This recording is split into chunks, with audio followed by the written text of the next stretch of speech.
Hoje estamos aqui em comemoração ao Dia dos Pais. A gente trouxe o convidado, o Eudes, meu pai, para falar um pouco sobre o mercado, toda a experiência que ele teve ao longo dos anos como empresário, empreendedor e passar todo esse conhecimento que ele teve ao longo do tempo para vocês. Então, gostaria de agradecer a sua presença. Muito obrigado. Obrigado. Bem-vindo ao Agrega Valor. Valeu, obrigadão. Por favor, se apresente aí, fale o seu nome, o que você faz, quantos anos de mercado você tem, que eu sei que são muitos, rapaz. Não é tanto assim não, viu? É. Então, meu nome é Eudes Marcelino Damasceno, eu sou empresário desde os 21 anos. Eu acho que eu nasci empresário, na verdade, empreendedor, vamos dizer assim. Deus de novo, eu observava, eu queria fazer de tudo para juntar minha grana, para montar minha primeira empresa. E isso aconteceu aos 21 anos. Comecei com a empresa de imóveis, de sociedade com meu irmão. Ao longo do tempo fui passando dessa empresa de imóveis que eu tive em sociedade com meu irmão, eu passei por outra empresa que não tinha nada a ver, né, que é uma empresa de telemensagem, que naquela época, não sei, vocês mais novos talvez nem lembram muito bem de telemensagem, mas lembra, né? Eu sei por quê. Então, aí a gente passou por essa fase, eu abri uma telemensagem. Na verdade, eu comecei na cobrança, que o meu irmão começou com a telemensagem, estava com dificuldade para cobrança. Então, assim, o empreendedor ele está sempre de olho nas oportunidades. Isso é o básico de tudo. Então, quando você está de olho na oportunidade, na hora que ela passa na sua porta, você tem que agarrar. O meu irmão tinha uma empresa de telemensagem e estava tendo muita dificuldade, né, para fazer as cobranças. Ele tinha uma empresa que fazia as cobranças, mas deixava muito a desejar. Foi quando eu tinha uma empresa de imóveis e essa empresa não estava indo muito bem, né? E quando você é novo, você não pensa duas vezes. Não está bom, tchau, obrigado e vamos para frente. E foi aí que eu montei a Pontual Cobranças, onde eu comecei a fazer as cobranças da telemensagem pro meu irmão e comecei a pegar de outros telemensagens, que naquela época, vamos dizer assim, foi no final do ano de 98, eu estou entregando a idade aí, né? No final do ano de 98, eu comecei a fazer essas cobranças pro meu irmão e comecei a pegar outras empresas para eu fazer essas cobranças. Quando fui vendo, o negócio foi crescendo. Só que nessa empresa específica já foi a minha primeira vez que eu passei dificuldade. Quebrei, na verdade, né? Comecei a fazer essas cobranças, o meu concorrente começou a comprar as cobranças. Ele pagava 35% nessas cobranças de mensagem e pagava à vista. E aí eu entrei na onda, porque era o que o mercado estava dizendo, eu era muito arrojado. Hoje é diferente, hoje eu não entraria nessa nunca, mas naquela época eu entendi que eu estava na chuva era para molhar, e fui com tudo. E aí eu comecei a comprar também, pagar à vista, comprar as mensagens. É o seguinte, o pessoal passava a mensagem, dali gerava cobrança, né? E essas cobranças, o dono da telemensagem trazia para mim, a gente somava ali R$1.000, R$2.000, descontava 35% que era da minha empresa para cobrar, e o restante passava para a empresa dele, né? E aí a gente pegava essa cobrança e ia colocar os cobradores. Cheguei a ter 20, 25, 30 cobradores em Goiânia e Aparecida para fazer essas cobranças. Só que assim, tinha muito contratempo. Cobradores que pegavam no telemensagem e ficavam 2, 3, 4, 5, uma semana com essas mensagens, não cobrava. Toda hora entrava e saía cobradores, acidente, enfim, um monte de coisa. Para resumir, esse processo de comprar antecipado essas telemensagens acabou complicando meu fluxo de caixa. Chegou um momento que eu não estava tendo mais dinheiro para pagar porque o dinheiro estava parado lá nessas mensagens, né? E foi onde eu passei muita dificuldade financeira. Aí eu remodelei a minha empresa. Falei, peraí, assim não está funcionando. Nesse meio tempo, o meu concorrente já tinha quebrado também, e aí eu fiquei praticamente sozinho nessa área de cobrança. Aí eu refiz, eu falei, posso pagar com 15 dias, 20 dias, renegociei e a coisa funcionou melhor. E dessa cobrança eu resolvi e montei uma telemensagem também, que foi muito bem, na época da mensagem ao vivo, que a gente fazia mensagem ao vivo, fazia essas mensagens fonadas, foi muito bem. E daí eu acho que eu fui nessa toada aí com essas empresas até mais ou menos 2002, acho que foi mais ou menos 2002, aí um amigo meu, que trabalhava no ramo óptico, né, a oportunidade passou na minha porta, ele trabalhava com venda de óculos, ele era representante de uma marca famosa, me chamou para a gente fazer uma sociedade e abrir uma empresa, né, de óculos, para comprar e vender óculos. E aí eu mantive a cobrança e a telemensagem e abri essa empresa de sociedade com esse amigo meu de óculos. Aí essa empresa de óculos começou a ir muito bem e chegou um ponto que ela a gente foi crescendo, a gente comprava da China, né? Lá as fábricas da China faziam os óculos com os modelos que a gente pedia com a nossa marca, né? E a gente importava. E estava indo muito bem, né? Tanto é que aí eu tinha uma irmã que tomava conta da telemensagem, eu vendia a telemensagem para ela, e eu vendia a cobrança, né, para um funcionário, né, da época, e me dediquei só nesses óculos que estavam indo bem. Aí eu fui dedicar a essa empresa, né, de óculos, a gente trabalhou com elas, montou uma fábrica, a gente resolveu montar uma fábrica para fabricar os óculos aqui, porque a gente tinha muito problema nas importações, a gente achou que o melhor caminho seria a gente ter uma fábrica de óculos aqui, né, e a gente fabricar o modelo que a gente queria, porém essa fábrica não deu muito certo. E nessa que não deu muito certo, eu já estava de olho em outras oportunidades. Aí eu peguei uma distribuição dos rodos de vassoura, que eu entendi que seria uma coisa bacana para aquele momento, que poderia me trazer um retorno. E depois na pandemia eu já mudei de novo de ramo. Não que eu mudei, que eu continuei com os rodos, só mudei um pouco o foco. Eu continuei distribuindo os rodos para supermercado, mercearia, e comecei a dedicar a um outro ramo, que na pandemia não sofreu as consequências igual o ramo da ótica, porque a ótica ficavam fechados por muito tempo, sei lá, não lembro mais, mas os comércios fechou por muito tempo, tinha dificuldade de pagar os boletos, a gente começou a ter algumas dificuldades, e aí eu vi que precisava achar um outro caminho. E foi aonde eu entrei no ramo alimentício, mais precisamente com os queijos, que é o ramo hoje que me sustenta, é a empresa que hoje a gente está lutando para ela crescer. É muito interessante toda a sua história aí que você contou, realmente muitos anos de experiências, vários ramos e tudo mais. Eu queria saber, assim, qual momento que você acha que foi o seu auge, assim, de alguma empresa sua, em que você percebeu que estava indo para o caminho errado, que estava chegando a uma certa falência, algum perigo. O nosso auge foi por volta do ano 2010, de 2005 até 2010 a gente estava indo muito bem, quando a gente estava trabalhando mais com as importações.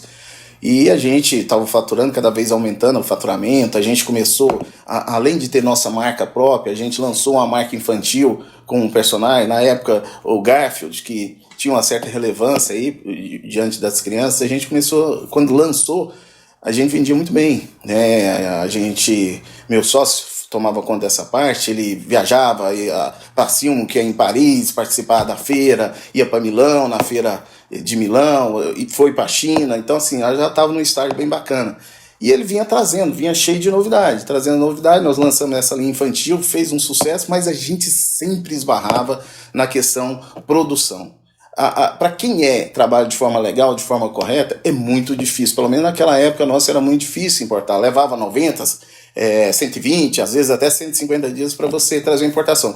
Sem falar que o óculos é muito artesanal. Então o óculos, a produção deles, o fabricante já pedia 90 dias. Aí para você preparar a documentação, para você conseguir tudo, né, era mais um tempo. E óculos é moda, e moda passa. Então, assim, esse tempo era crucial pra gente. A gente corria e tentava fazer com que as coisas acontecessem mais rápido, mas às vezes era um problema na fiscalização, um problema com o produto, a indústria brasileira trabalhando nos bastidores para barrar as importações chinesas, e isso dificultava, até que, eu não lembro que ano, foi colocado o dump nos produtos, nos óculos que vinham da China, aí os óculos que vinham de lá por $2, você tinha que pagar uma taxa sobre $10, né? Isso tornou muito difícil o negócio. Foi onde o meu sócio, né, até conheceu uma pessoa que trabalhava numa fábrica, um fabriquetinho aqui que tinha em Goiânia, e veio com a ideia da gente montar uma fábrica de óculos. A princípio eu resisti porque a gente estava bem, mas estava investindo, e investimento requer dinheiro, né? Então a gente estava bem, mas tinha uma dívida com o banco razoável.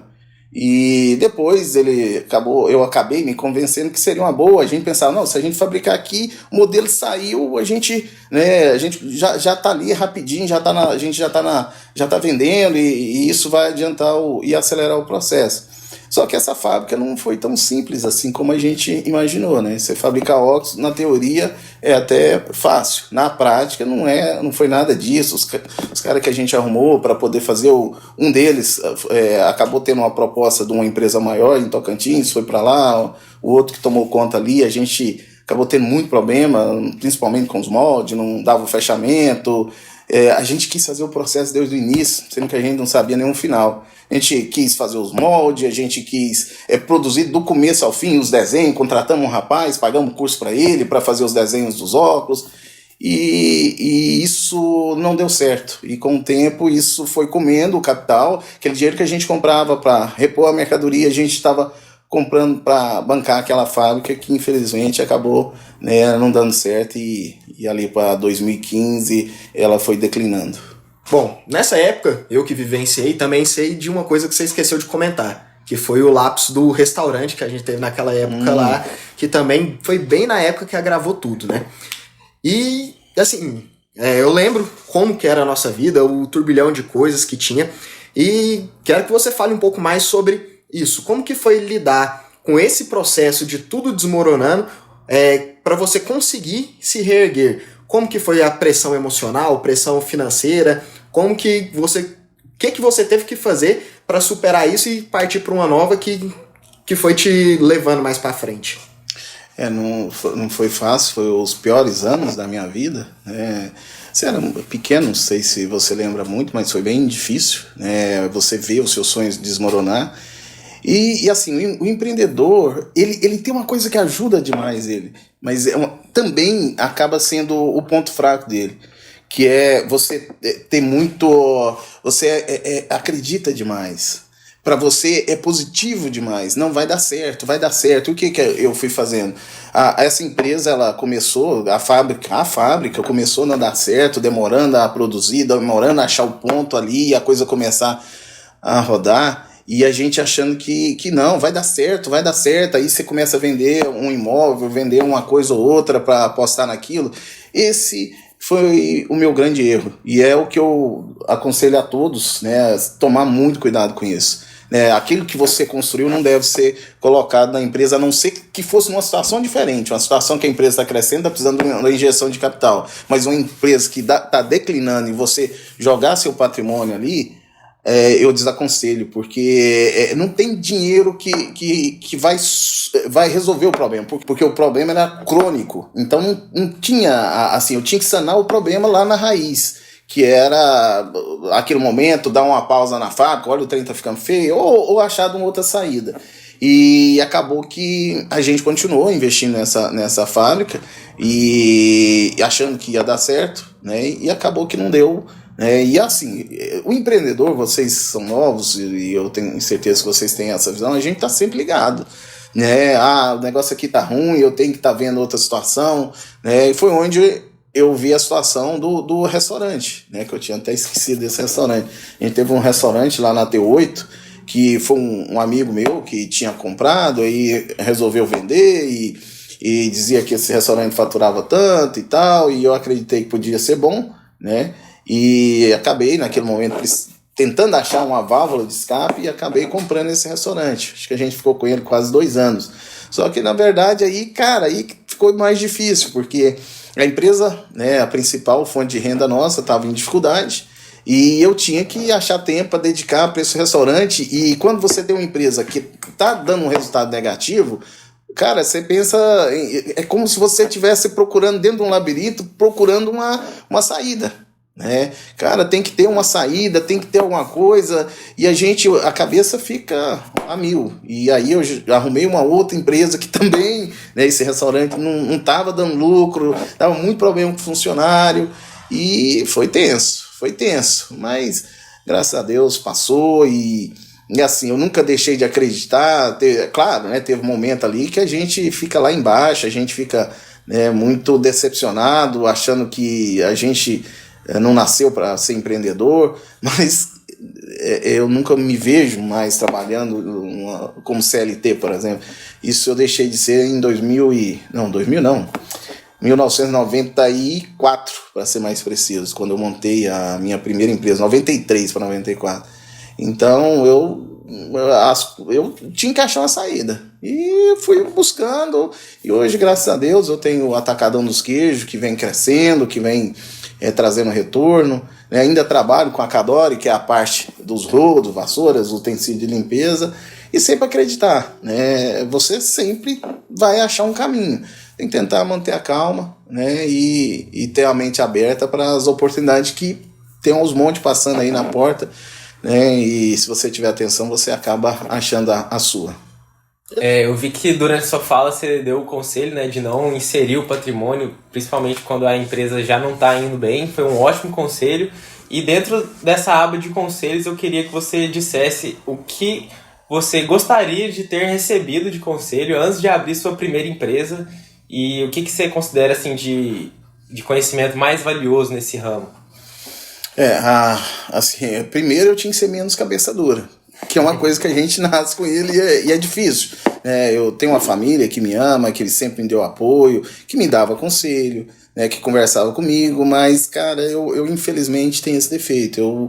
Eu vejo as coisas do meu jeito, eu entendo as coisas do meu jeito e quero fazer do meu jeito. Aí, o que acontece? Eu penso assim, se eu errar, eu erro por mim. Se eu pedir uma opinião, ele vai dar uma opinião X e ele não tem como garantir que esse caminho é o correto. Então, eu prefiro ir pelo meu caminho. Cara, eu não sei se isso é bom. Eu não sei se isso é bom ou ruim, mas eu diria para os jovens empreendedores que não é um caminho bom, não. É melhor escutar. Se você vai abrir o seu negócio, estuda, cara. Estuda sobre esse negócio, estuda o mercado, vai no Sebrae, vai aonde pode te dar informação. Atento na DRE. Cara, hoje eu como a DRE dia e noite. Porque a DRE, né, mostra o resultado da sua empresa. Se ele começa a dar negativo, você tem que fazer alguma coisa. Né? Não adianta você pegar seu patrimônio, colocar lá e continuar fazendo mais do mesmo. Quando você faz mais do mesmo, o resultado é o quê? O mesmo. Né? Então não é esse caminho. O caminho é você entender, chamar um consultor, uma pessoa graduada, que tem uma visão de fora para dentro, né? Que possa chegar na sua empresa, analisar os números, verificar onde estão os custos. Cara, se eu tivesse feito isso, eu acredito que tinha dado certo. Na verdade até fiz, né? No final das contas que a coisa já não dava mais, eu contratei uma consultoria do Sebrae, né? Principalmente para trabalhar no processo de produção, né? Na linha de produção, eles estavam lá dentro ensinando, verificando os erros, mas quando eu fiz, já era tarde, o momento já era tarde. Então, o meu conselho para quem quer começar uma empresa é o máximo de informação, o máximo de vamos dizer assim, de preparação para isso. Se você for ver, até eu converso com o Bruno mesmo, a gente for observar, a maioria dessas empresas pequenas, eu falei grego aqui quando eu falei DRE, é rotina para nós, né? Mas muitas empresas não apuram o lucro, misturam o dinheiro próprio com o dinheiro da empresa. Né? E o que sobrar, ele tira o dinheiro para ele, para pagar as contas, viagem, e o que sobrar fica para a empresa. Eu acho que tinha que ter uma formação, né, desde da escola, sei lá, ensino médio, gestão da grana. Né? Se você quer ser um empreendedor, entenda, empresa, você pode tirar da sua empresa aquilo que ela pode te dar.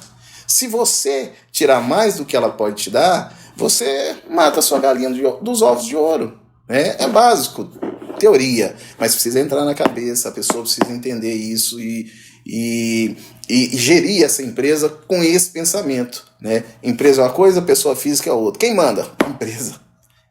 Quanto que eu tiro aqui é o que eu quero? Não, o que a empresa pode te dar. Essa é a receita do sucesso, na minha opinião. Uma delas, né? Porque não tem uma receita pronta. Né? Mas é uma delas. E eu acho que uma das mais importantes. Certo.